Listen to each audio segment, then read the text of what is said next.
يا أيها الذين آمنوا صلوا عليه وسلموا تسليما.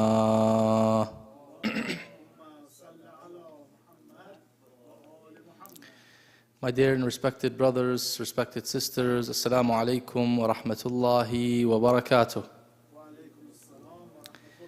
I wish you all a Eid Mubarak. May Allah subhanahu wa ta'ala make this a blessed Eid for all of us. And may Allah hasten the glorious reappearance of our beloved 12th Imam, inshaAllah, and grant us all the success to be among His sincere and devoted assistants. Bismillahir Rahmanir Rahim. Walhamdulillahi Rabbil Alameen. Wassalatu wassalamu ala khayri khalqihi ajma'een Muhammad. وعلى آله الطيبين الطاهرين المعصومين والبراءة من أعدائهم من الأولين والآخرين. اللهم أنطقني بالهدى وألهمني التقوى ووفقني للتي هي أزكى. اللهم وأخرجنا من ظلمات الوهم وأكرمنا بنور الفهم وافتح علينا أبواب رحمتك وانشر علينا خزائن علومك برحمتك يا أرحم الراحمين. وصل اللهم على سيدنا محمد وعلى آله الطيبين الطاهرين.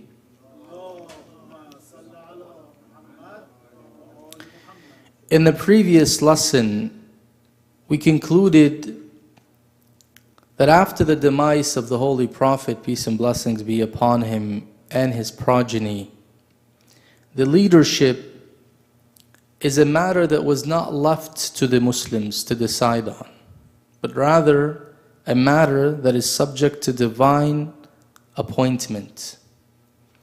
We gave different possibilities. We said there were 5 possibilities, and we concluded that the first 4 possibilities cannot be accepted due to the reasons we've mentioned in the previous lesson, and that the only rational and logical and acceptable possibility is that the Holy Prophet had assigned a caliph, of course by the command of Allah subhanahu wa ta'ala. In this lesson, I want to support this notion by presenting 3 of the many ahadith reported in the books of seerah by our brothers from the other school. Mainly 2 books. Ibn Hisham, and Ibn Hisham is the author of As-Sirah An-Nabawiyya from the 3rd Hijri century. And the second is Ibn Kathir. And Ibn Kathir is a scholar who is later after the 3rd Hijri century. But both of them are highly esteemed by the Muslims from the other madhahib, and both of them are known for their history books, Al-Bidayah wal-Nihaya for Ibn Kathir and As-Sirah An-Nabawiyya for Ibn Hisham. Now, these are 2 important historical sources. They are not Shia sources, they are Sunni sources. In these 2 books, I will highlight 3 riwayat, 3 narrations to substantiate the point that we have concluded, that the Holy Prophet had assigned someone. More than that, the Holy Prophet had discussed the issue of khilafah during his life. Because the argument they make is that the Prophet died without mentioning anything about leadership. These ahadith will show us that the Holy Prophet was asked about these matters and they were discussed. And his answer was that this is something left to Allah subhanahu wa ta'ala, and that He cannot give anybody any promise. The first hadith reported in As-Sirah An-Nabawiyya by Ibn Hisham is that the Holy Prophet, peace and blessings be upon him, and his progeny invited a tribe, the tribe of Amr ibn Sa'sa'a. Amr ibn Sa'sa'a had a tribe, and the Prophet during that year was inviting different tribes to Islam. And when they came, one of their men, or their spokesman by the name of Bihara ibn Firas. He said to him, "We are willing to accept, but we have a condition. If we support you in this matter, and Allah gives you victory," this was all in Mecca, he has not yet gone to Medina and gained victory over the mushrikeen. He's still an oppressed and he's still a weakened Prophet sallallahu alaihi wasallam. So they're saying to him, "We'll give you support, we'll accept your risala, but if Allah gives you victory over your opponents, will we have the position of leadership after you?" This is way back in Mecca. This issue is discussed. These non-Muslims, these pagans, were aware of the importance of having leadership after the Holy Prophet. That's how clear this issue was to the people of that time. It's not something that people did not know of, they were oblivious of. Even the mushrikeen knew, and that is why they asked him, "Can we be the leaders after you if you become victorious and take leadership over this region?" What was his answer, sallallahu alaihi wasallam? He says to them, "This matter is decided by Allah only. He holds it to whomever He desires. He holds it to whomever He desires." Which means leadership after me is something decided by Allah. Not by me, not by you, by Allah. So this man says, "Okay, you're not giving us a promise, alaykum salam, to give us leadership after you, therefore we will not accept your risala, we will not accept your message." What did they say to him? They said, "We will make our necks the target of whom whatsoever is thrown at you, and when Allah gives you victory or triumph, it goes to others. Nay, we are not in need for you." Look at this very tribal mentality. So you want us to fight with you and subject our lives to death, subject our bodies to risk. We have to defend you, fight on your behalf. And once you become victorious and you become the king or the leader, we don't get any share? We don't need that kind of religion. You can see that these people, their motive to even accept Islam was not for the sake of Islam, but for the sake of power. And this tells you something. We have to read between the lines. That this mentality did exist even among some of the Muslims who accepted Islam, either superficially or out of hypocrisy. This mindset was there. And this answers the question that how can the Muslims who believed in Rasulullah, for the sake of power, turn against the successor of Rasulullah? Well, you see from the beginning, there are people who are saying we're not even willing to accept Islam if you don't give us a promise to be leaders after you. Alaykum as-salam wa rahmatullah. This is the first riwayah. This riwayah is where? In As-Siratul Nabawiyya by Ibn Hisham. Is he a Shia 12er? No. He's a Sunni historian. The second riwayah is reported by Ibn Kathir. He says, as the Holy Prophet saw the tribe of Kinda, one of the prominent tribes that originates from Yemen is the tribe of Kinda. Hence you hear, for example, so-and-so al-Kindi. Kinda is a very large and prominent Arab tribe. So the Prophet also approached them, asked them to support him in his mission. They stipulated that he should hold them to position of authority after his death. Same as what the others said. We're willing to come with you, but you need to give us that promise. What was the response? He says, this is even more clear. He says, authority is in Allah's hands. He hands it over to whoever He desires. So this one is even more clear than the previous. He's saying authority is in Allah's hands. Al-amru lillah. Al-amru lillah. What does the verse say that they use to substantiate shura? وَأَمْرُهُمْ شُورَى بَيْنَهُمْ. أَمْرُهُمْ, hum, the pronoun is for whom? Hum. Them. Hum, them. Huwa, he. So does the verse say, وَأَمْرُهُ شُورَى بَيْنَهُمْ? His affair is shura among them, or أَمْرُهُمْ شُورَى بَيْنَهُمْ? أَمْرُهُمْ, their affair. Here the Prophet says, the leadership is Amrullah, Amruhu. So the shura is for your affairs. Imama is not an affair that is handed to you, it's his affair. So the verse doesn't say, وَأَمْرُهُ Amrullah shura baynahum. No. Amruhum, their matters. Affairs that have to do with their lives.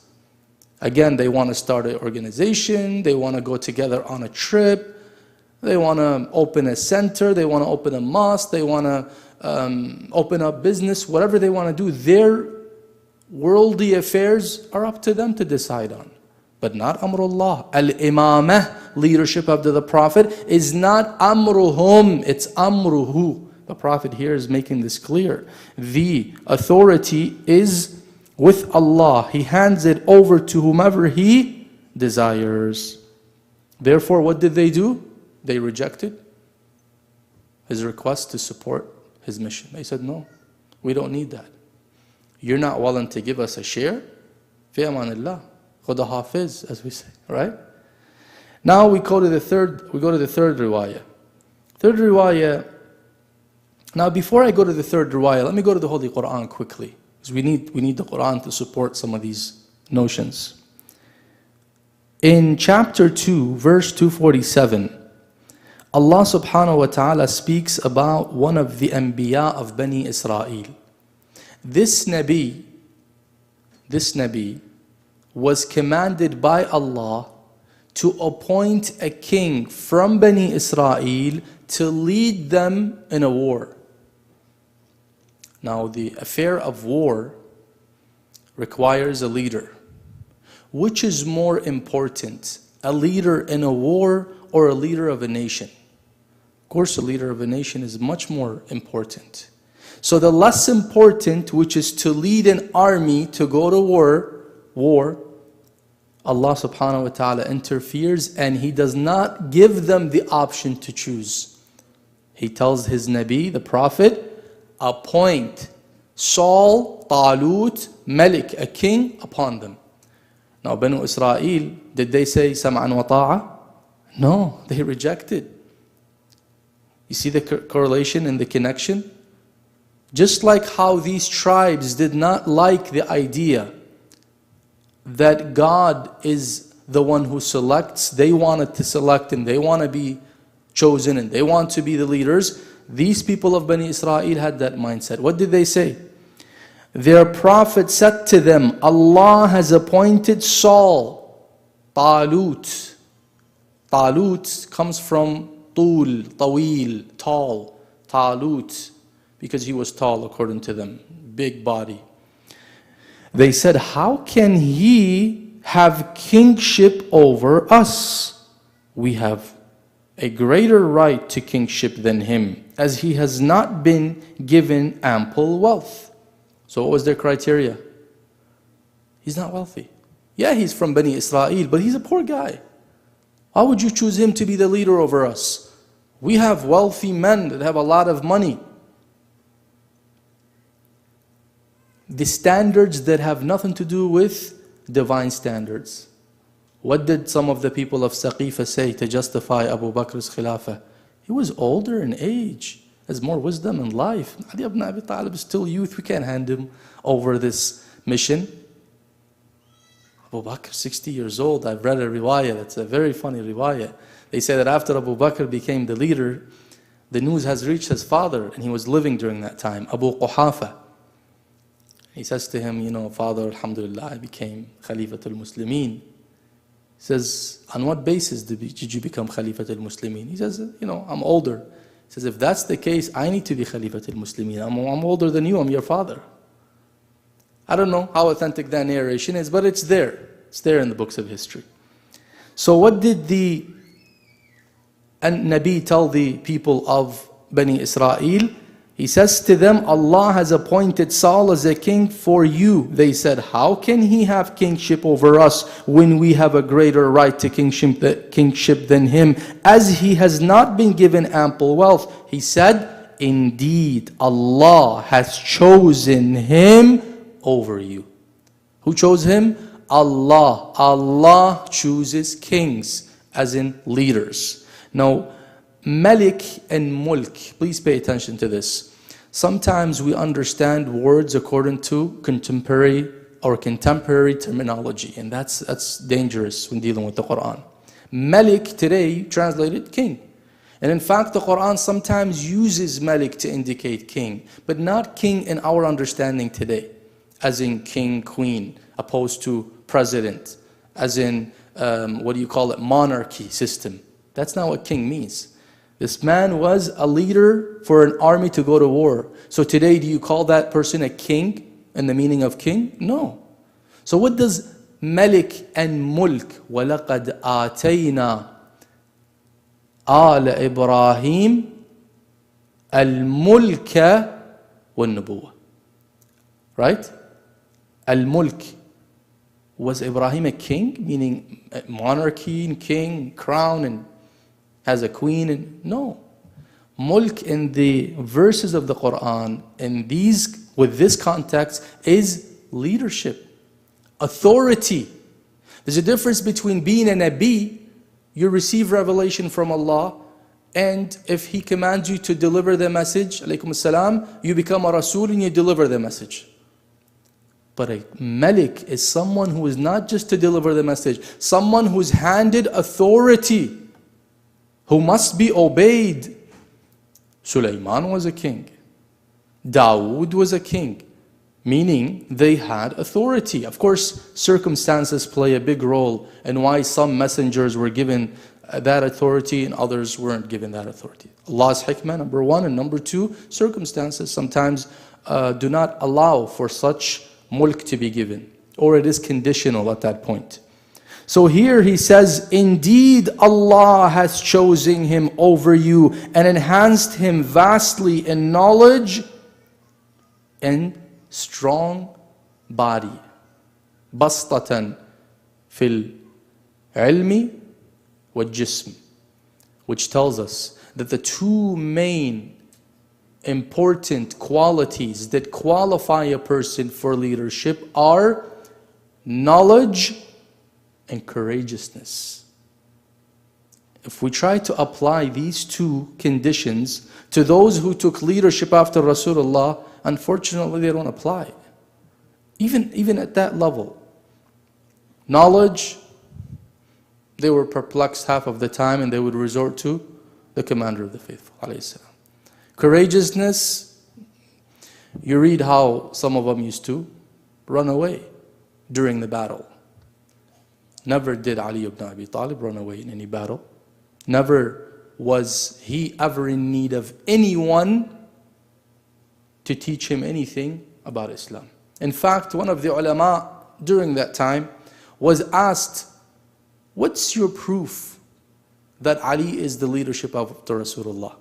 Just a reasonable proof, aside from the Quran, the Hadith. He says, I'll give you a very simple one. عدم احتياجه إلى الناس واحتياج الكل إليه. He is not in need of anyone, yet everyone is in need of him. Simple dalil.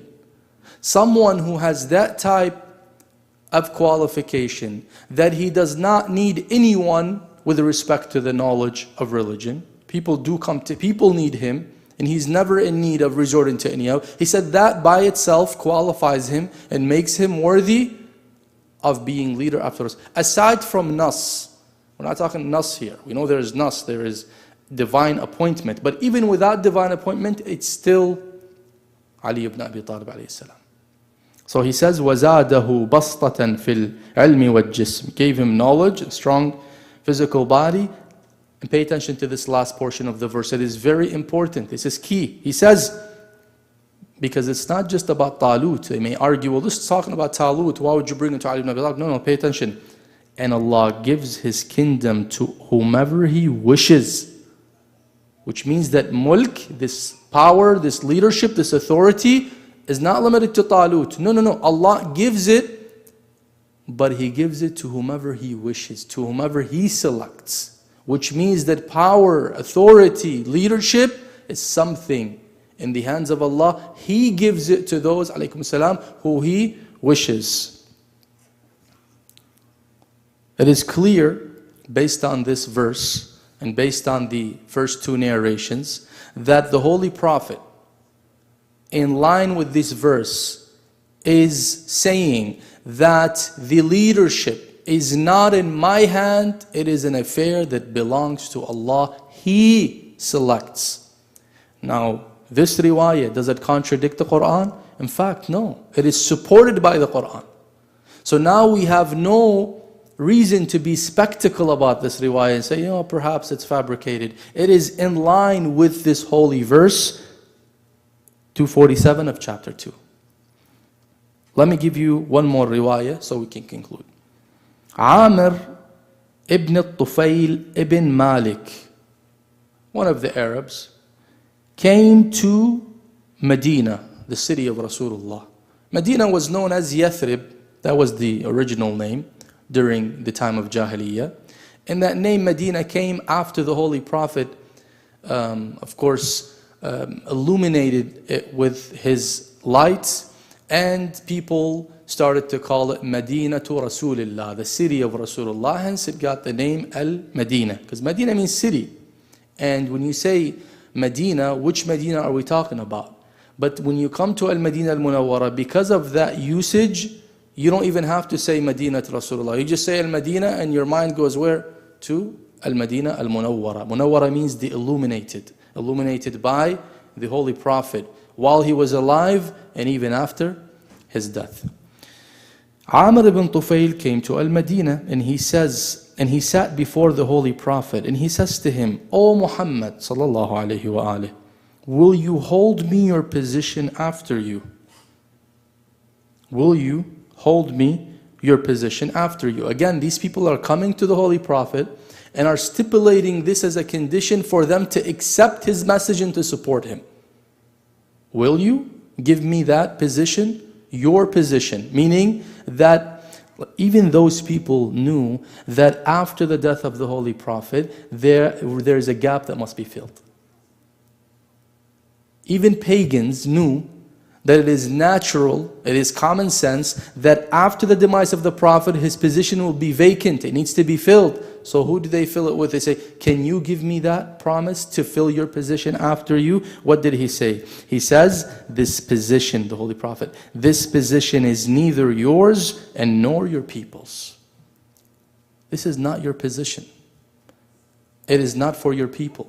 Again, the previous riwayat, what did they say? It is a matter, it is a position, it is the authority that is in the hands of Allah subhanahu wa ta'ala. He gives it to whomever He chooses. And always remember verse 247 of chapter 2. And Allah gives His mulk, and we said mulk means what? Not monarchy, but it means the authority and leadership based on religious standards. Allah gives His mulk to whomever He wishes. So who gives mulk, who gives leadership? Allah subhanahu wa ta'ala. Again, Saul was appointed by Allah through the Prophet of his time to lead an army. Allah could have said to the Prophet, I trust your wisdom. Choose one of them to lead. Or you, O Prophet, you become the leader. Look, Allah interfered and chose a leader and told him to convey this message to the people. And he stressed in the end of the verse, Allah chooses. That's it. Allah chooses. Ibrahim, what does Allah tell him? Inni ja'iluka linnasi imama. I am making you an imam over the people. Musa needed somebody to help him in his message. وَاشْرِكْهُ فِي أَمْرِي. Make him a partner with me in this affair. Allah subhanahu wa ta'ala says, your request has been accepted. لَقَدْ أُوتِيتَ سُؤْلَكَ يَا مُوسَى. We always need divine selection. Again, why am I mentioning all this? I am mentioning this because we want to substantiate and support the conclusion that we have concluded last week. That out of the 5 possibilities regarding the leadership after Rasulullah, only one possibility stands and holds weight. And that is that the Prophet must have appointed someone. Of course, by the command of Allah, glorified and exalted. The matter of successorship was discussed during the life of the Holy Prophet, peace and blessings be upon him, and his progeny, even by the tribes who were invited to Islam. The Holy Prophet stressed that the position of successorship is with Allah exalted. And that information, again, not only from the holy verse, but in Sirah, As-Sirah Nabawiyya for Ibn Hisham, and Al-Bidayah wal-Nihayah for Ibn Kathir. أقول قولي هذا وأستغفر الله لي ولكم وآخر دعوانا أن الحمد لله رب العالمين والصلاة والسلام على خير خلقه محمد وآله الطيبين الطاهرين.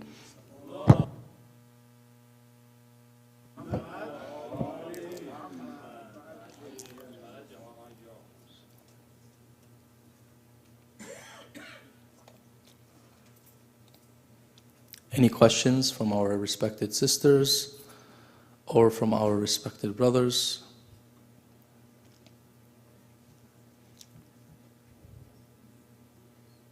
Yes, go ahead. I think a sister, and then we come to Doctor.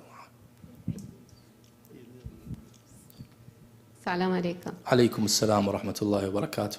I guess I have a question regarding Yes. the part that you said. Allah chooses the leader, but then there are people who might come and ask if Allah chose. They might say Allah chose Abu Bakr or Uthman or Omar. How would you answer that? Ahsantum, very good. So whenever somebody makes a claim, they have to prove that claim. When someone says Allah chose Abu Bakr, Yazid did the same thing.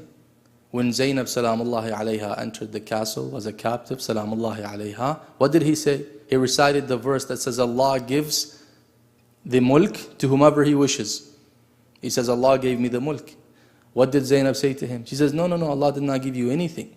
إِنَّمَا نُمْلِ لَهُمْ لِيَزْدَادُوا. Allah is allowing you to continue in this oppression so that you can be worthy of more punishment. Which means that if those people claim that Allah has given them designation and He chose them, we ask, where did Allah say this? Either in the Quran or in the hadith of the Holy Prophet. They say, no, Allah didn't say anything. They themselves say, Allah didn't say anything about us. It's just that after the death of Rasulullah, we came together in Saqifa and we thought, who should we nominate? And one of the men said, give me your hand, Abu Bakr. He clapped it. He says, okay, you are the leader of the Muslims. That's what they say. Whereas when we say Allah chose Ali ibn Abi Talib, we provide all types of ayat and all types of ahadith. So we are the ones who have the evidence to support our claim, and they don't have any claim to start with that Allah has chose Abu Bakr, Umar or Uthman or anybody else. They say, no, Allah didn't choose them, Allah doesn't interfere in this matter. This is a matter for the Muslims. It's like running an Islamic center. That's how they thought Khilafah was. I'll give you one of the very interesting facts. You know, they have different opinions among them, Sunni school of thought or Sunni theology, as to how can you establish a Khalifa. Like, how is a Khalifa chosen? They have different approaches. One of them is very unique. They say if there are 2 witnesses who agree, or 2 people who agree, and 1 person who initiates. So for example, 1 person from the Sahaba says, Omar, you are the Khalifa. And 2 of the Sahaba agree, that is sufficient to make him a Khalifa. We say, what is your basis? They say, this is like nikah. 2 witnesses and the guardian, the wali. Really? So Khilafah, the leadership after Rasulullah, is as simple as a nikah ceremony? This is one of their opinions. in their major books of theology when they discuss Khilafah. Which means they really don't have any standard to rely on. It's all based on what? Qiyas, possibilities, things that do not stand, things that are not based on the Holy Quran, that are not based on the authentic hadith of the Holy Prophet. Whereas when we come to the wilayah of Ali ibn Abi Talib, we find verses that speak to it. We find ahadith that are reported in our books and in their books as well. In fact, we can just use their books to substantiate the wilayah of Ali ibn Abi Talib without even having to resort to our books, because their books are filled with different hadith from which we can extract that Allah subhanahu wa ta'ala has ordered the Holy Prophet to appoint Ali ibn Abi Talib as his successor. Ahsantu.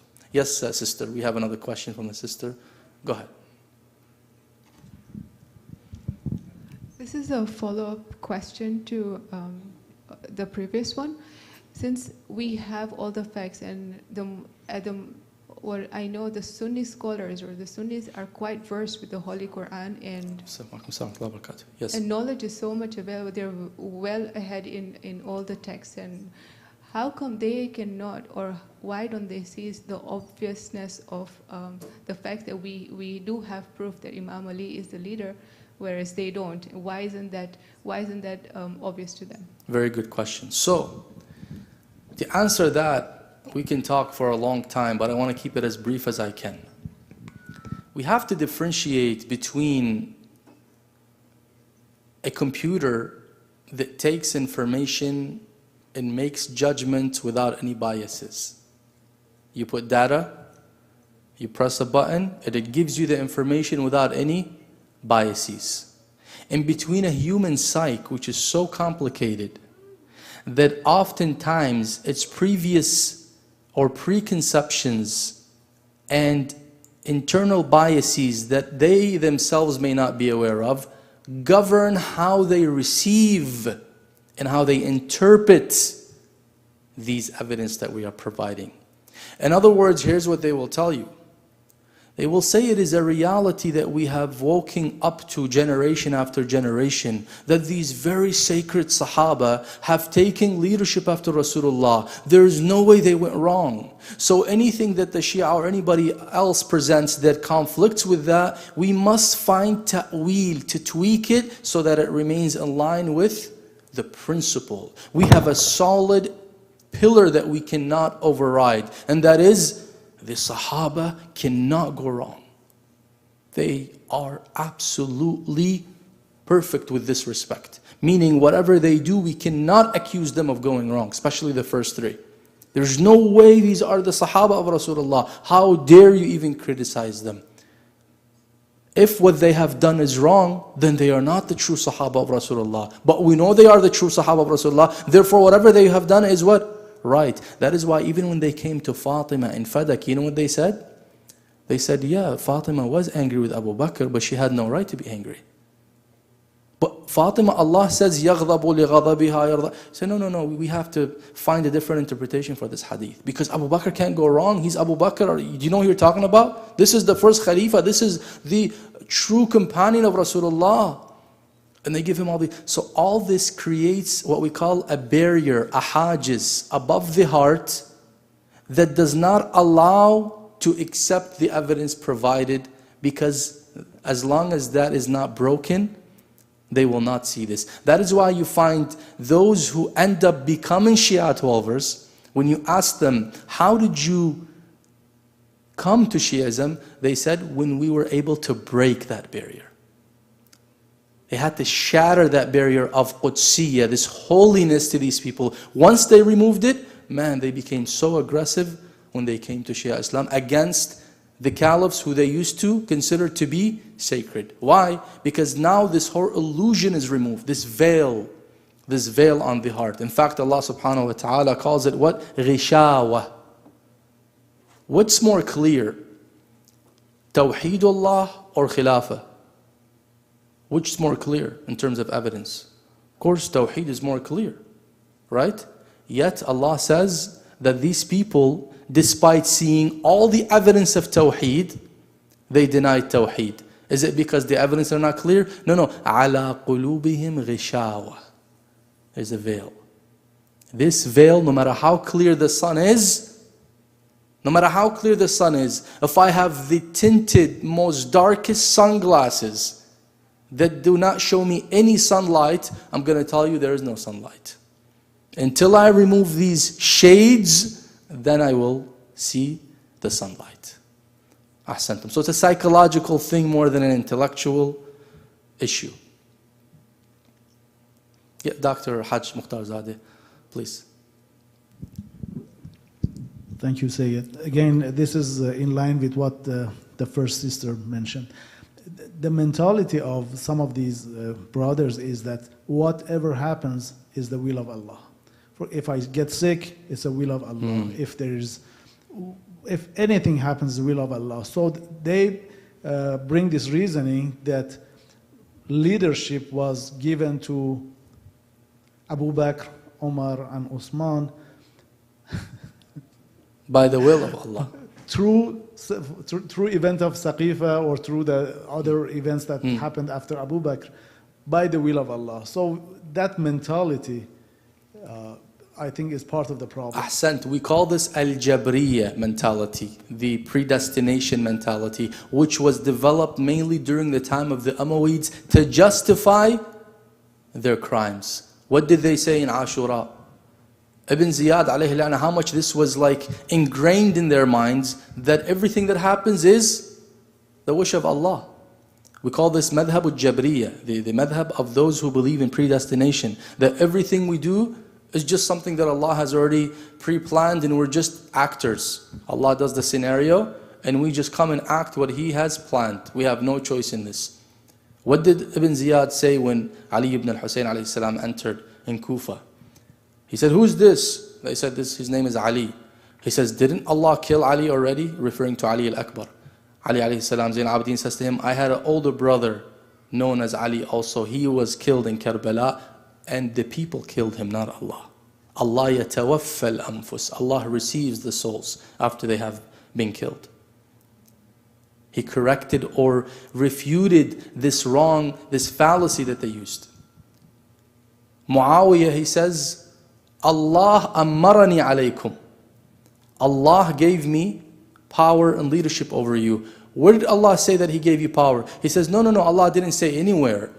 But because I now have power, that means Allah gave it to me. Why? Because if Allah didn't like my power, He would never give it to me.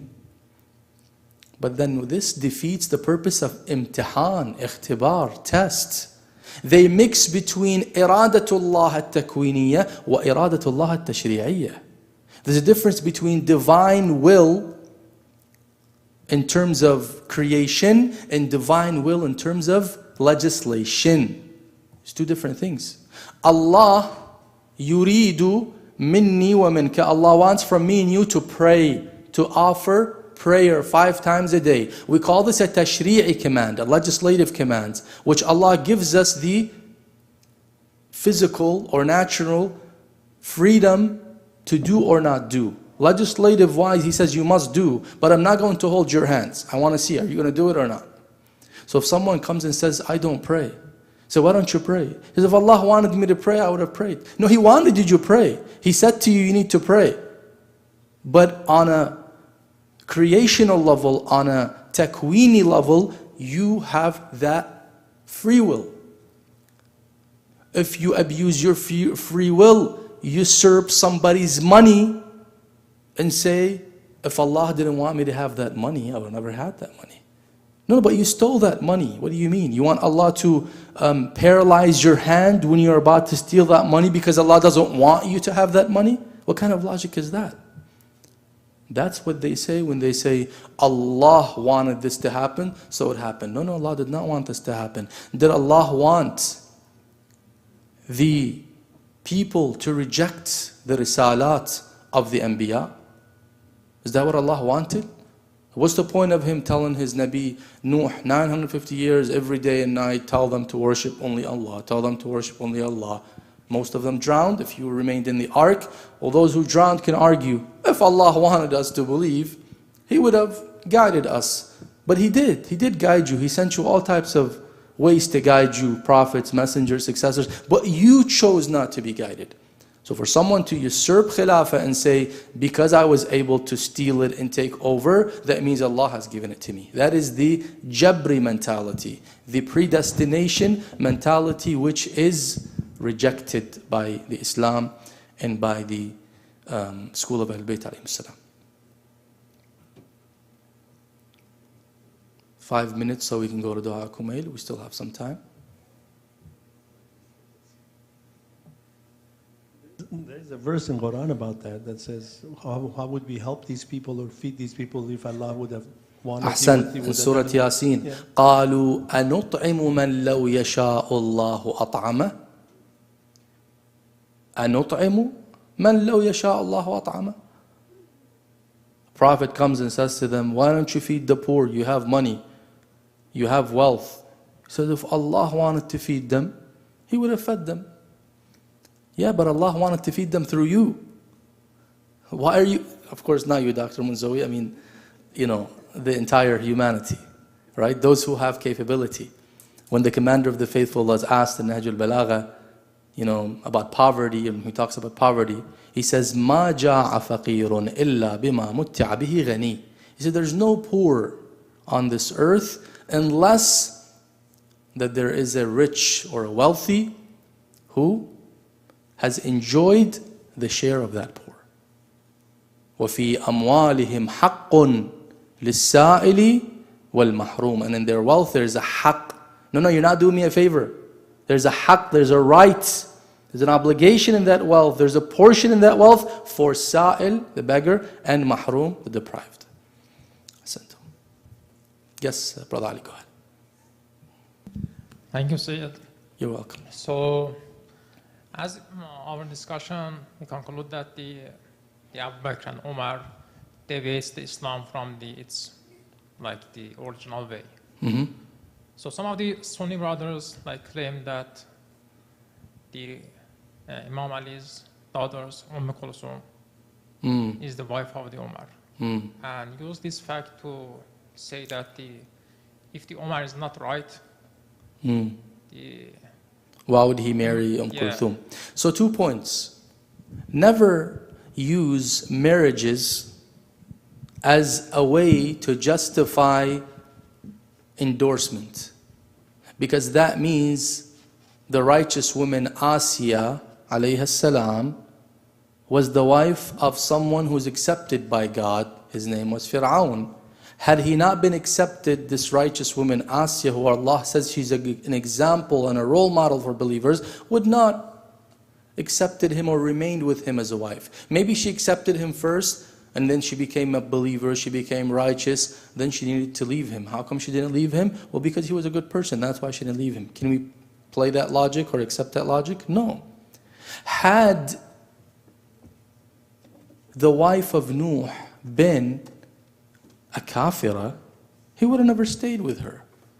But he did stay with her. So that means she's a mu'minah. But Allah says, وَقِيلَ ادْخُلَ النَّارَ مَعَ الدَّاخِلِينَ. Allah says, enter hell with the dakhilin. The wife of Lut, the wife of Nuh. So never use this argument of marriages or names to justify haqq, or to justify the fact that this person is accepted or endorsed by the Imam alayhi salam. That's number one. Point number two, how old was Kulthum when Umar proposed to her? Lady Fatima, peace be upon her, when she left this world, her two daughters, Zainab and Kulthum, or both of them were Zainab, but they had the titles, one Kulthum and one Al-Kubra or Siddiqat al-Sughra, different names. She was less than, of course she was younger than Zainab, and Zainab is younger than Imam Hussein alayhi salam. Imam Hussein was about 7, so 6, so 5 years old. The claim is that right after the demise of Fatima, maybe because Abu Bakr didn't last for more than 2 years. So 2 years later, when Umar became the caliph, he came to propose to Kulthum. And he married Kulthum, according to that narration. Our ulama have two approaches towards this. Some of them deny the riwayah from the start. They say it's not authentic.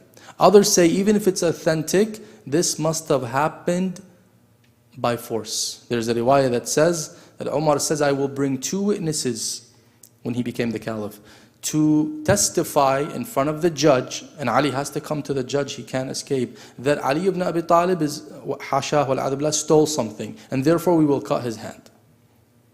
If you don't accept the marriage to Kulthum, that's what I will do to you. What's Ali ibn Abi Talib going to do? Start a fight with them? Of course not. He's bound by this new government. He has to be patient and he has to be subject to the judicial system of that government because he has no other option. Otherwise, his life will be lost, and that's not in the best interest of Islam. Now, this is all based on if this is even authentic. I've read somewhere in some of the riwayat, or heard this riwayah being recited, that Abu Bakr had a daughter by the name of Kulthum. And she was not that young. She was maybe middle-aged. And there is a mention that she's the one that was married to Umar, or Umar proposed to her. So why can't this be the Kulthum that they are talking about? Why does it have to be the daughter of Amir al-Mu'mineen alayhi salam? Again, they use these type of arguments to prove something, while this argument can be easily refuted, but can they refute the real arguments that we have to prove the fact that these people usurped the haqq of Amir al-Mu'mineen alayhi salam? If you have a few more minutes, I have a question. Sure. This idea of marriage at young age in Islam brings up. So we believe that the marriage of Imam Ali alayhi salam and Fatima Zahra alayhi salam were ordained by Allah. Of course. Right? And she was about 8-9 years old, somewhere in there. And so now the argument is, actually I've heard this, the argument is that that actually set the wrong precedent for the entirety of the Ummah for the eternity. Ahsan. That we are abusing young children, and basically the argument was that Allah and a Prophet made a mistake by doing that. No, of course. Now we have to understand, as Muslims, as Shia, and even Muslims overall, believe that the Prophet was ma'soom, of course, at least up to the extent of legislation. We Shia 12ers believe he is ma'soom in all aspects. There's no way he would have made such a mistake. The reason why we may have this idea come to mind, that how can Ali ibn Abi Talib, 24-year-old man, marry a 9-year-old woman, is because we are looking at things from a 2023 perspective, and this is absolutely wrong to do. If we play that game, then there's many ways and many things that we may find today that are absolutely not acceptable because of the changing culture and mentality. Once we come back to the era of legislation and we find that it was endorsed, then we're going to say, well, how could Allah endorse such a law? We cannot compare 1400 years ago the structure and system that governed the society during that time to society today. There's no way we can do that. There's no way we can do that. During our time today, a 9-year-old is a child, an innocent child. During the time of Rasulullah, a 9-year-old was mature. And we're talking about which 9-year-old here?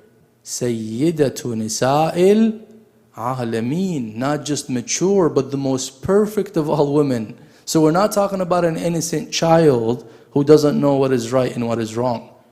She was physically mature. She was mentally mature. So what more than that do you need? Is it a number issue? What is the criteria for mature? That varies. Some European countries say anything below 15 is not allowed. Some European countries say anything below 18 is not allowed. Some say anything below 12 is not allowed. So question, what is the criteria? Is it 12, is it 15, is it 18? There is no criteria.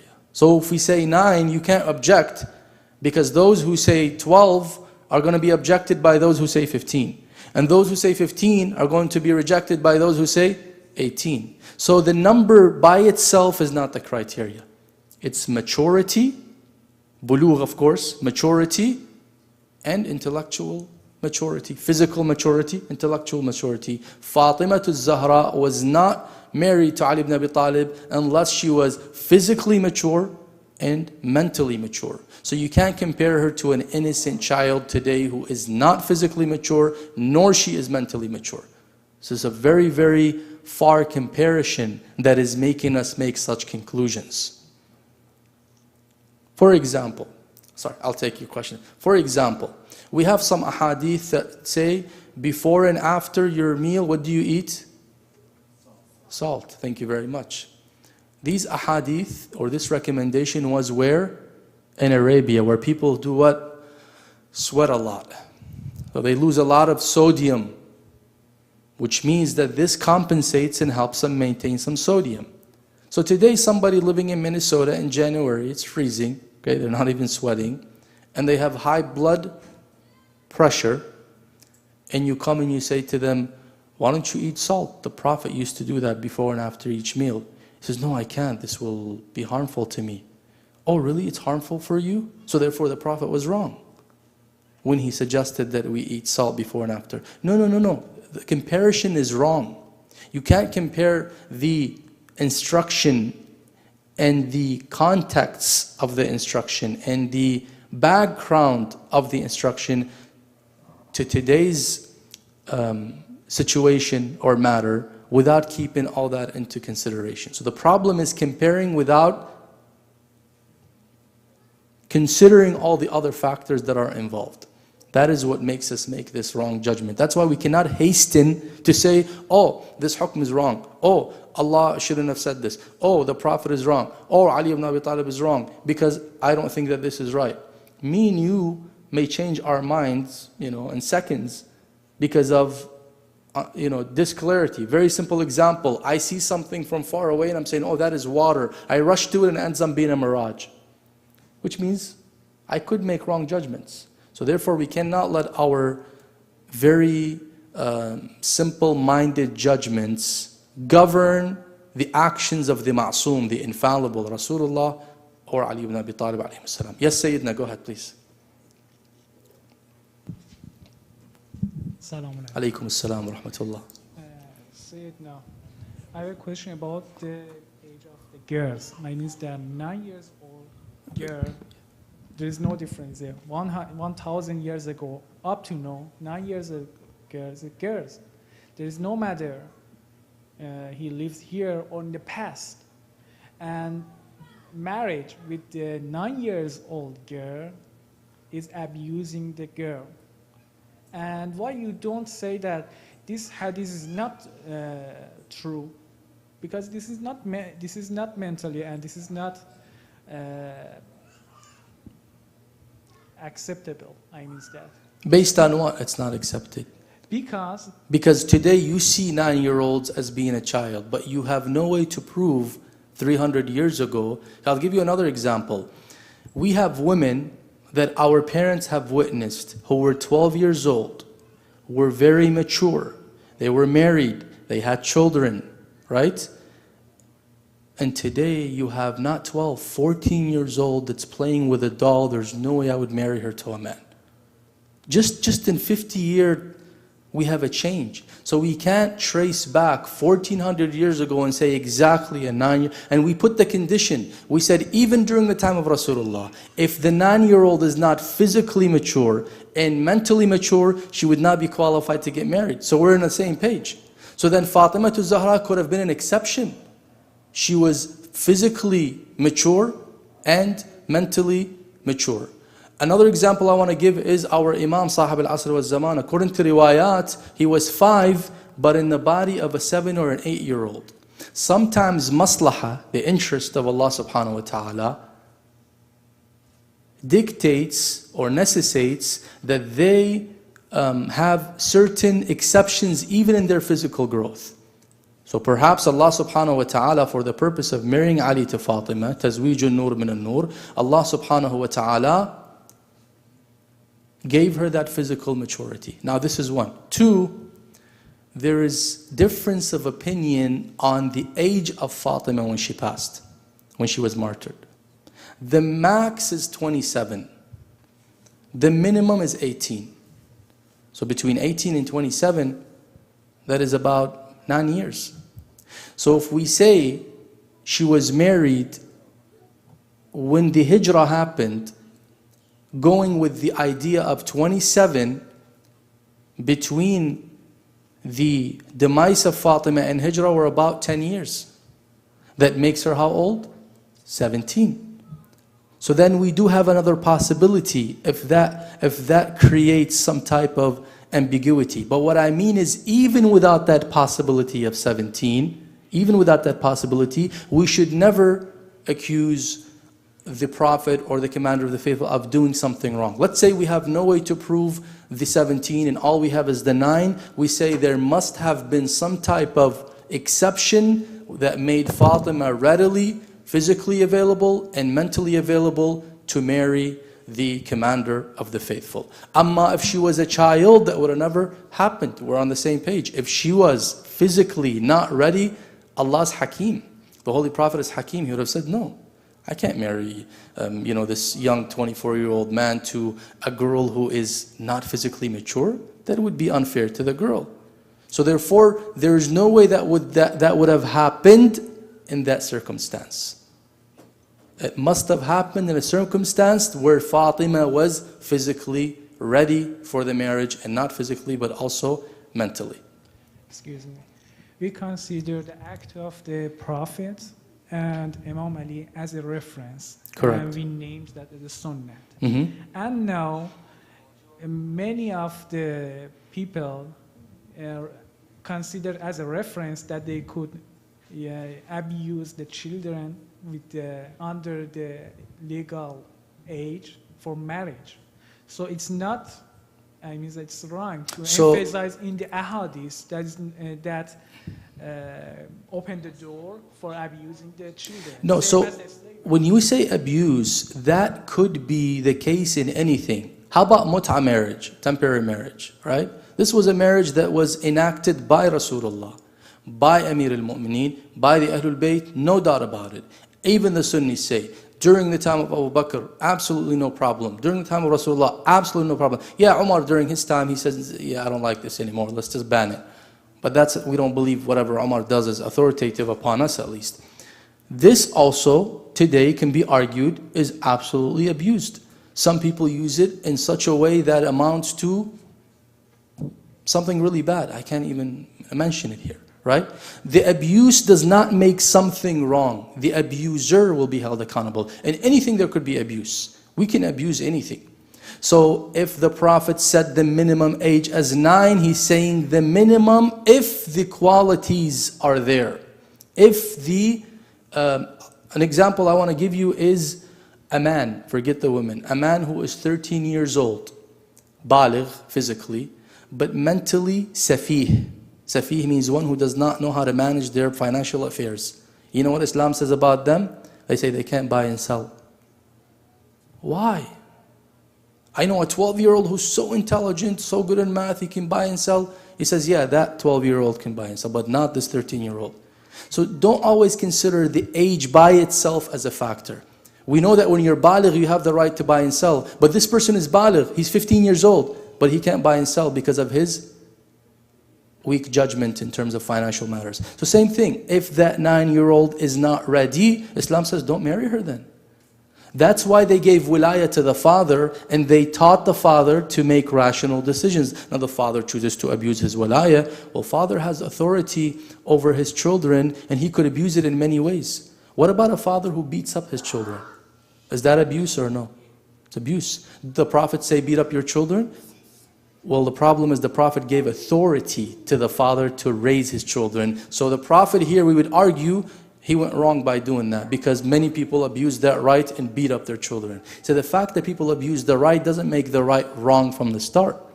So we have to differentiate between the right, the haqq, or that which is enacted with the conditions and how people abuse it. Same thing right now, the ayat of jihad.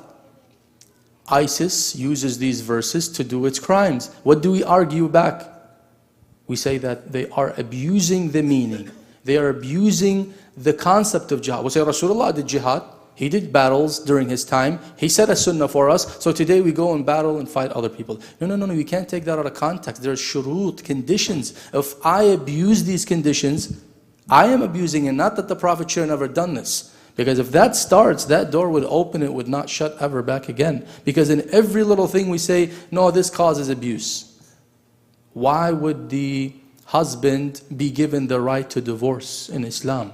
How many husbands have abused their wives and they keep them hanging? And the wife struggles and she goes to the Hakim al-Shar'i. Hakim al-Shar'i says, well, we have to find exactly why, and if he is supporting you financially, we can't divorce you. She says, but I can't stand him. This guy is abusive. He's mentally abusive. And she goes through all this trouble. Islam could have said from the start, so that the woman doesn't get abused, both of them have the right to divorce. Tomorrow she wakes up, Yallah, I'm leaving. Where? You're divorced. Why? Islam says I can divorce you anytime. Second day, for example, we have another couple and the husband wakes up and says, no, I'm leaving, I divorce you now. So then we have a chaos here. And we can say, well, because Islam, if Islam did not give the right to the woman and she was abused, therefore Islam is at fault for not giving her the right to divorce. What I mean is we can't measure how we implement Islamic law today on the actual ruling itself. Yes, you have the right to say, who says this ruling is from Rasulullah? You have that right. If you believe that this ruling cannot be from Rasulullah, you have the right to argue that I can prove that it's not from Rasulullah. Like you were saying earlier, maybe this hadith is not right. Maybe it's not right is not enough just to say maybe. Why do we have ulama, hadith and rijal? They turn that maybe into yes or no. So now when you say maybe it's not there, just maybe by itself is not hujjah, not dalil in front of the adillah of fuqaha who for 70 years study these ahadith. So we have to find a good dalil that these ahadith are not authentic. Just because I don't comprehend them too well, they don't fit in my head too well, then they are not authentic. That would not be a criteria for accepting and rejecting.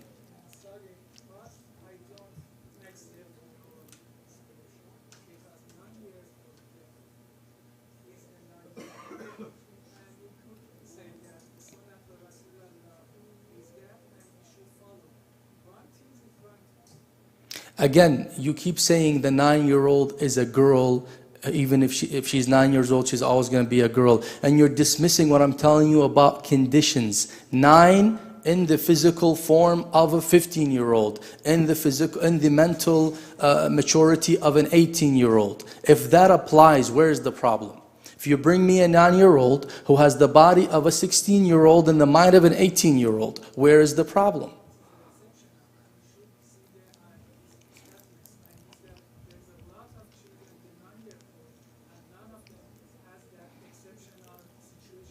Okay, but where's the shart of rushd? We have bulugh and rushd. Rushd means maturity, like mental maturity. Where is rushd here?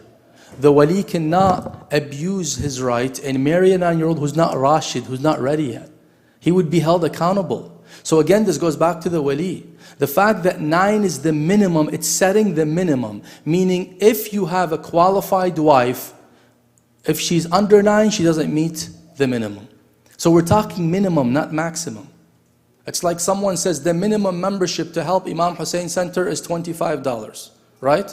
And someone comes and says, what can we do in this day and age with $25? Hold on, we said minimum. You can give $1 million if you like, right? So if the circumstances change and the 25 won't do, we can't argue back and say, you know what, this law is wrong. Why would you put 25? People are just going to give 25 and they're going to abuse that and it's not going to be enough. No, Allah subhanahu wa ta'ala, when He puts bare minimums with conditions, we have to keep all those conditions in place. And by the way, today we have some fuqaha that have shifted from 9 to 12 and to 13. We have a faqih, Shaykh Muhammad Ishaq al-Fayyad, the Afghani marja' in Najaf, who when he was asked about the girl's age of bulugh, he said, if I can recall, 13 is the age, not 9. He says 9 was relevant to a specific era or to a specific time. So even that could be subject to change in terms of the circumstances of the time and place. But in the end, I agree with you, if she is indeed a girl, as in child, no, she's not marriageable. And she's not marriageable. Ahsantum.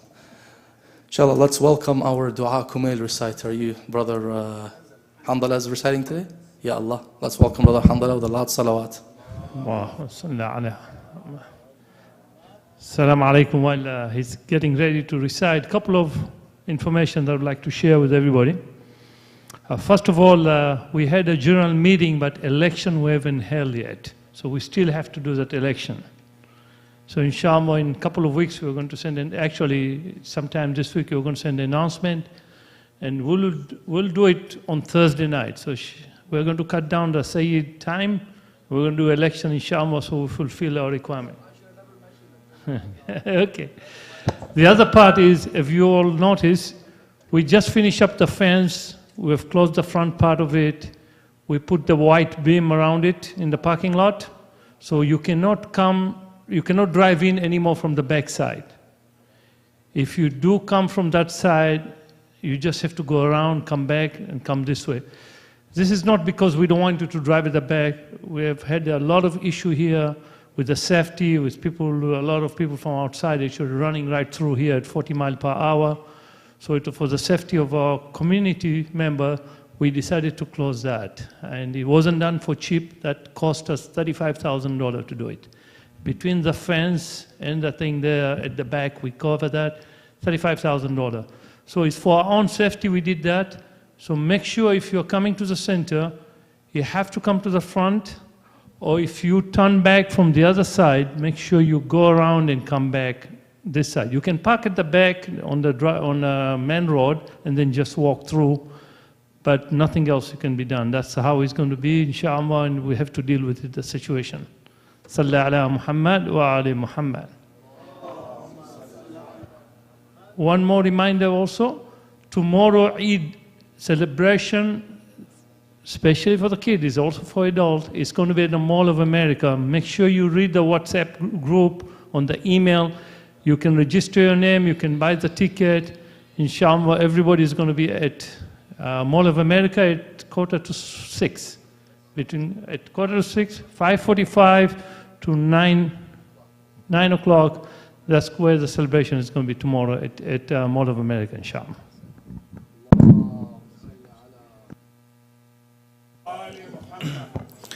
بسم الله الرحمن الرحيم يا أيها العزيز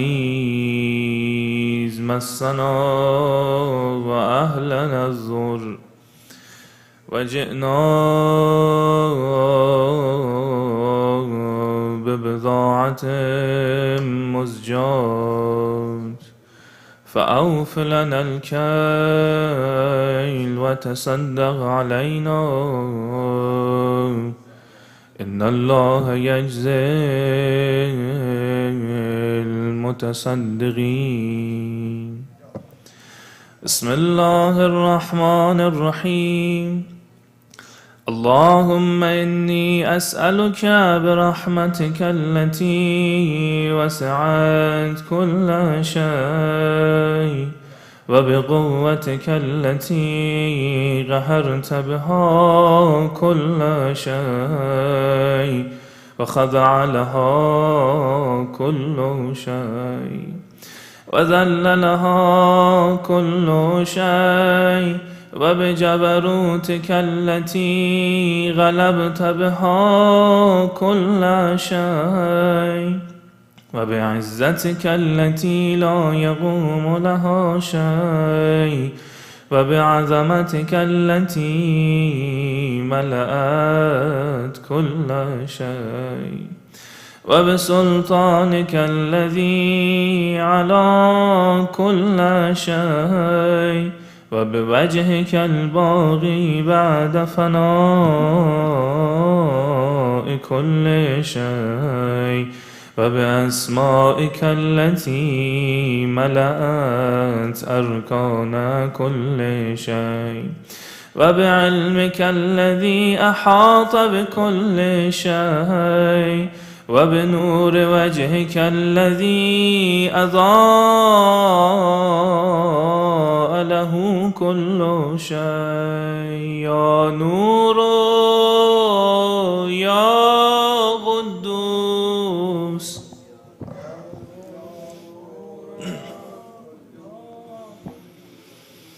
يا أول الأولين ويا آخر الآخرين.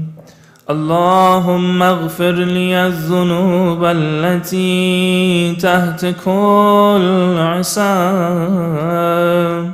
اللهم اغفر لي الذنوب التي تنزل النغام. اللهم اغفر لي الذنوب التي تغير النعم. اللهم اغفر لي الذنوب التي تحبس الدعاء. اللهم اغفر لي الذنوب التي تنزل البلاء. اللهم اغفر لي كل ذنب أذنبته وكل خطيئة أخطأتها.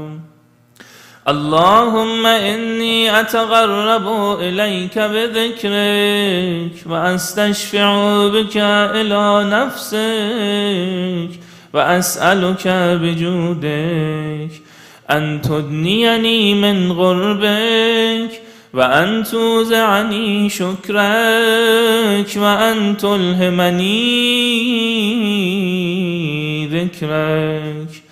اللهم إني أسألك سؤال خاضع متذلل خاشع أن تسامحني وترحمني وتجعلني بقسمك راضيا قانعا وفي جميع الأحوال متواضعا. اللهم وأسألك سؤال من اشتدت فاقته وأنزل بك عند الشدائد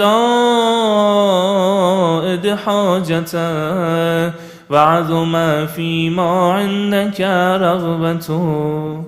اللهم عظم سلطانك وعلى مكانك وخفي مكرك وظهر أمرك وغلب قهرك وجرت قدرتك ولا يمكن الفرار من حكومتك. اللهم لا أجد لذنوبي غافرا ولا لقبائحي ساترا ولا لشيء من عملي القبيح بالحسن مبدلا غيرك. لا إله إلا أنت سبحانك وبحمدك ظلمت نفسي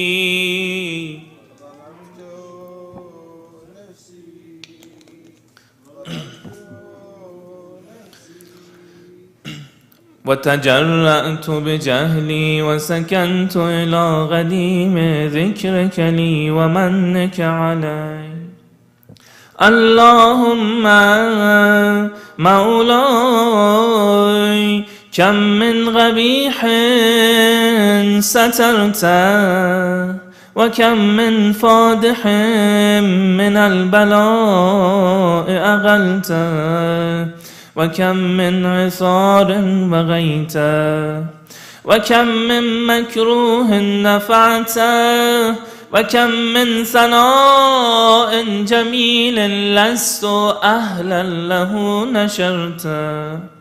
اللهم عظم بلائي وأفرط بي سوء حالي وقصرت بي أعمالي وقعدت بي أغلالي وحبسني عن نفعي بعد أملي وخدعتني الدنيا بغرورها ونفسي بجنايتها.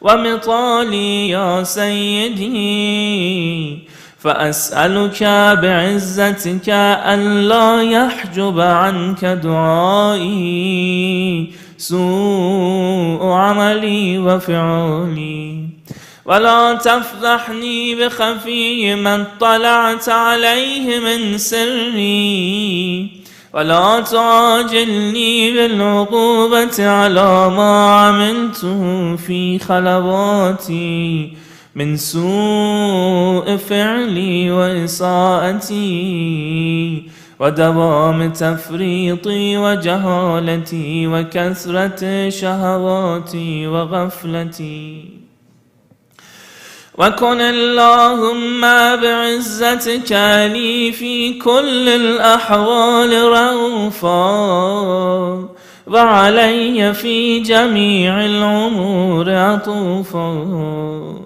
إلهي وربي من لي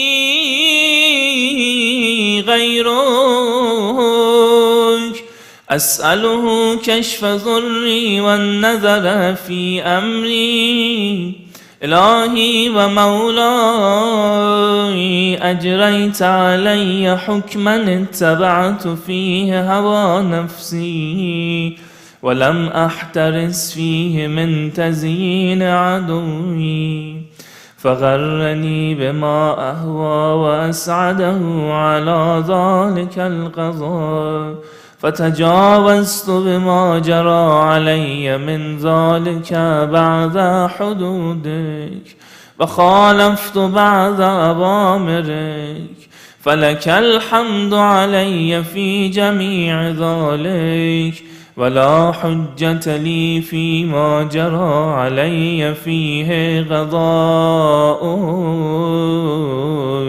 وألزمني حكمك وبلاغك وقد أتيتك يا إلهي بعد تقصيري وإسرافي على نفسي معتذرا نادما منكسرا مستغيلا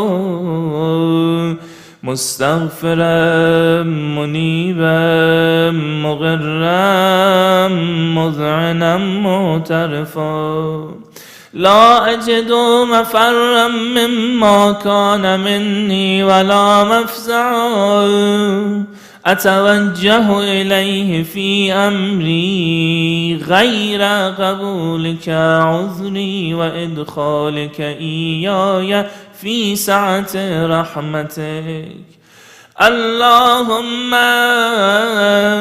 فاقبل عذري وارحم شدة ضري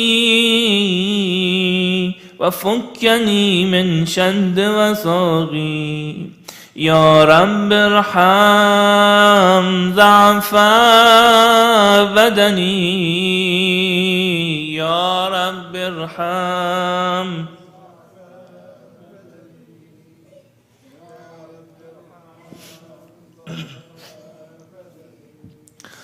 ورقة جلدي ودقة عزمي يا من بدا خلقي وذكري وتربيتي وبري وتغذيتي هبني لابتداء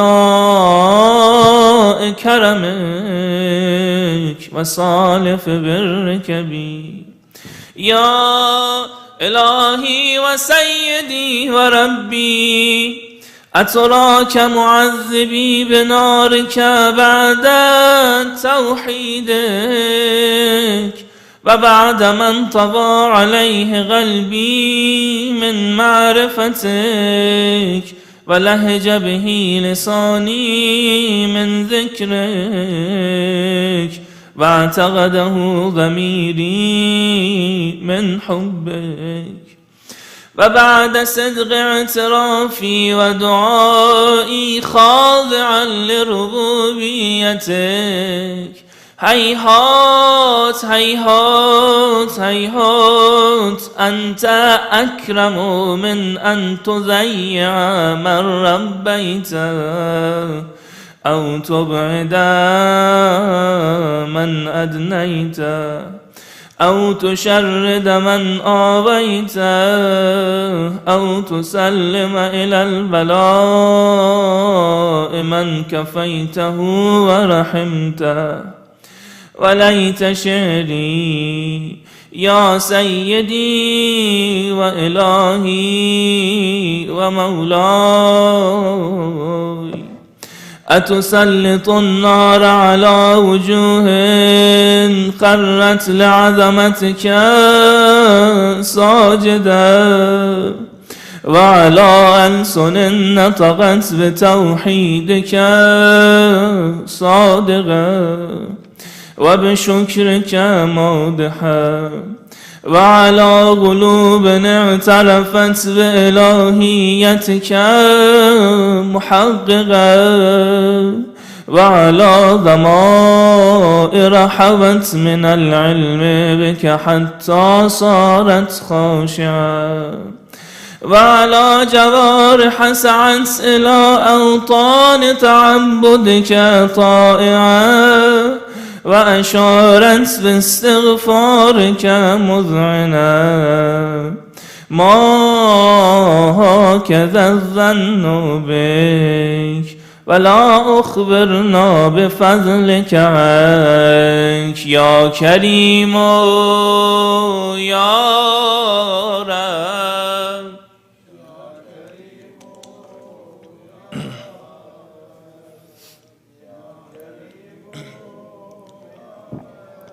يا كريم يا رب، وأنت تعلم ضعفي عن قليل من بلاء الدنيا وعقوباتها، وما يجري فيها من المكاره على أهلها، على أن ذلك بلاء ومكروه قليل مكثه يسير بقاؤه قصير مدته.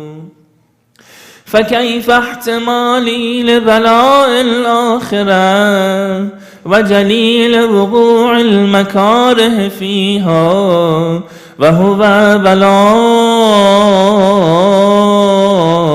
تطول مدته ويدوم مقامه ولا يخفف عن أهله، لأنه لا يكون إلا عن غضبك وانتقامك وسخطك.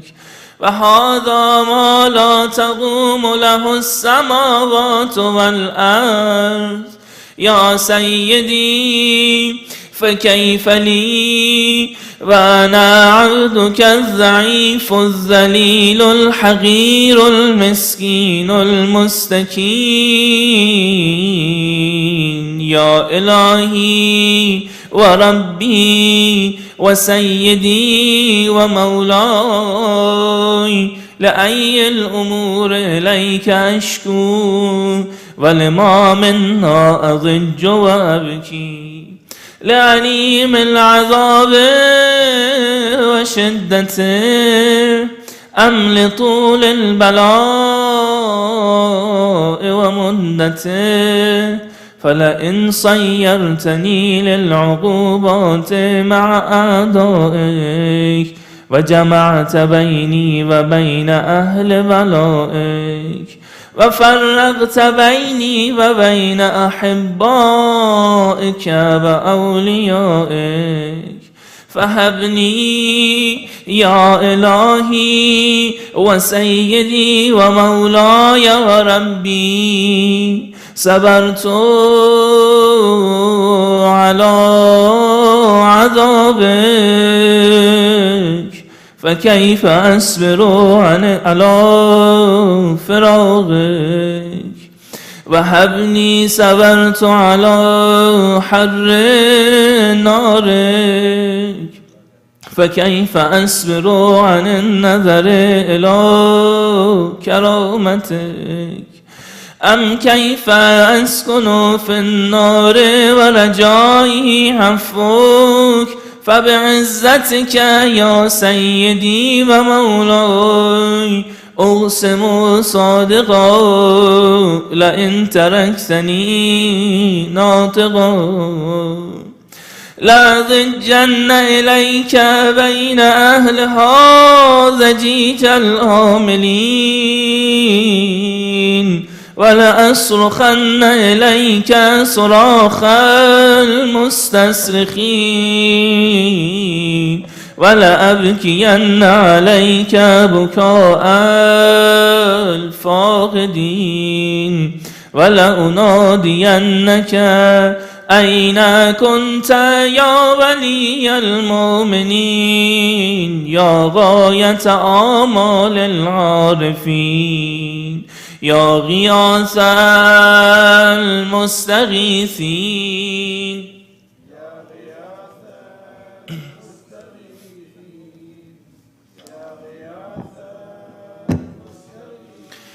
يا حبيب قلوب الصادقين ويا إله العالمين أفتراك سبحانك يا إلهي وبحمدك تسمع فيها صوت عبد مسلم سجن فيها بمخالفته وذاق طعم عذابها بمعصيته وحبس بين أطراقها بجرمه وجريرته وهو يضج إليك ضجيج مؤمل لرحمتك ويناديك بلسان أهل توحيدك ويتوسل إليك بربوبيتك يا مولاي فكيف يبغى في العذاب وهو يرجو ما سلف من حلمك أم كيف تؤلمه النار وهو يأمل فضلك ورحمتك أم كيف يحرقه لهيبها وأنت تسمع صوته وترى مكانه أم كيف يشتمل عليه زفيرها وأنت تعلم ضعفه أم كيف يتغلغل بين أطباقها وأنت تعلم صدقه أم كيف تزجره زبانيتها وهو يناديك يا ربه أم كيف يرجو فضلك في عتقه منها فتتركه فيها هيهات ما ذلك الظن بك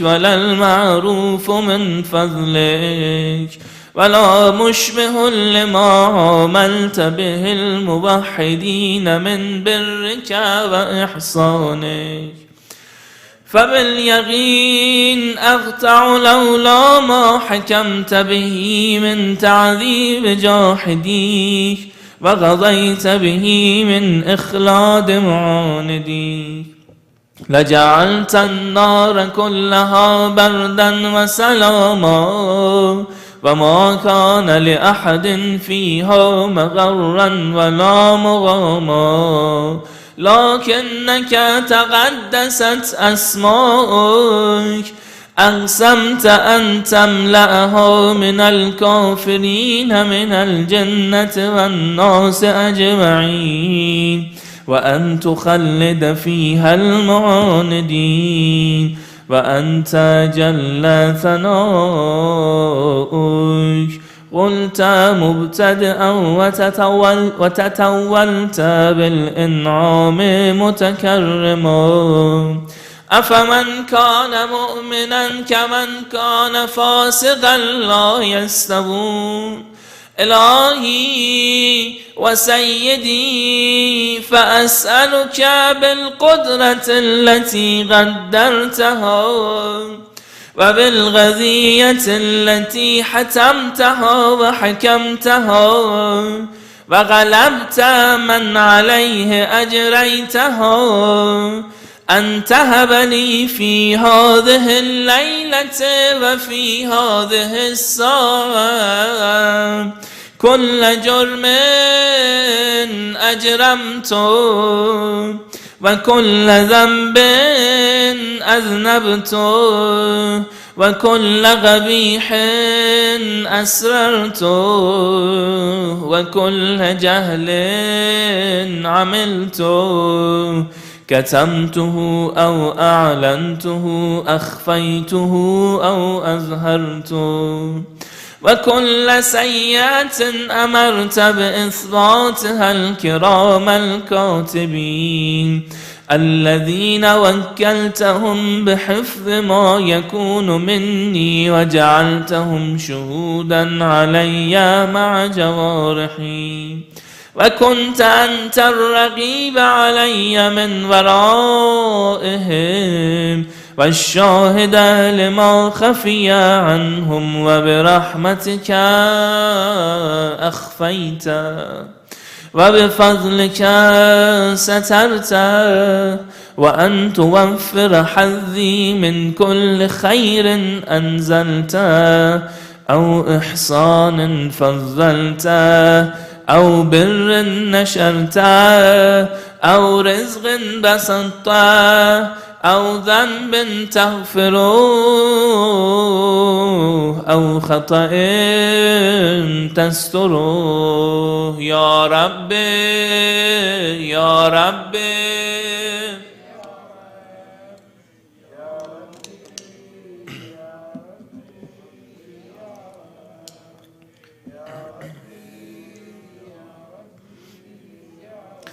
يا إلهي وسيدي ومولاي ومالك رزقي يا من بيده ناصيتي يا عليما بضري ومسكنتي يا خبيرا بفقري وفاقتي يا ربي يا ربي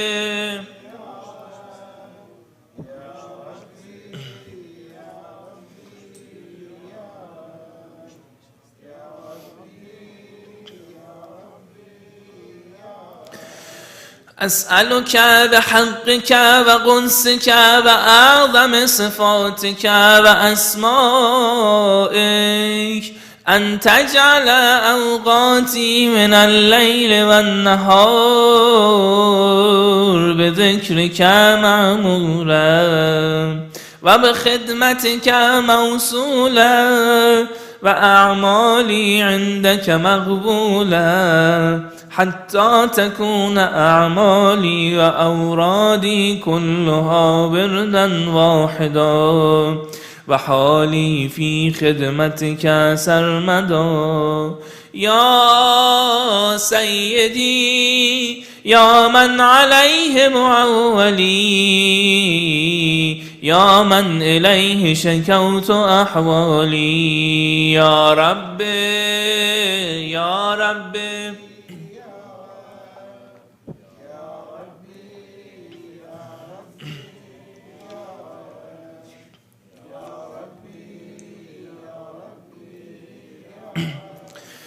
قو على خدمتك جوارحي واشدد على العزيمة جوانحي وهب لي الجد في خشيتك والدوام في الاتصال بخدمتك حتى أسرح إليك في ميادين السابقين وأسرع إليك في البارزين وأشتاق إلى قربك في المشتاقين وأدنب منك دنو المخلصين وأخافك مخافة الموقنين وأجتمع في جوارك مع المؤمنين اللهم ومن أرادني بسوء فأره ومن كادني فكه واجعلني من أحسن عبيدك نصيبا عندك وأقربهم منزلة منك وأخصهم زلفة لديك فإنه لا ينال ذلك إلا بفضلك وجد لي بجودك واعتف علي بمجدك واحفظني برحمتك واجعل لساني بذكرك لهجا وقلبي بحبك متيما ومن علي بحسن إجابتك وأقلي عثرتي واغفر زلتي فإنك قضيت على عبادك بعبادتك وأمرتهم بدعائك وضمنت لهم الإجابة فإليك يا رب نسبت وجهي وإليك يا رب مددت يدي فبعزتك استجب لي دعائي وبلغني مناي ولا تقطع من فضلك رجائي واكفني شر الجن والإنس من أعدائي يا سريع الرضا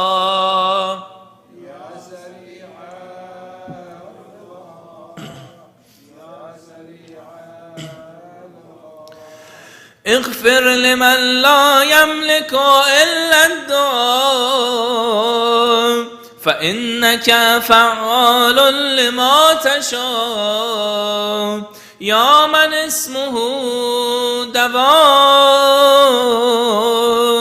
وذكره شفاء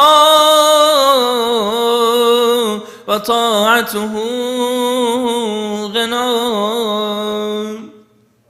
ارحم من رأس ماله الرجاء وسلاحه البكاء يا سابغ النعم يا دافع النقم يا نور المستوحشين في الظلام يا عالما لا يعلم صل على محمد وآل محمد وافعل بي ما أنت أهله وصلى الله على رسوله والأئمة الأيامين من آله وسلم تسليما كثيرا.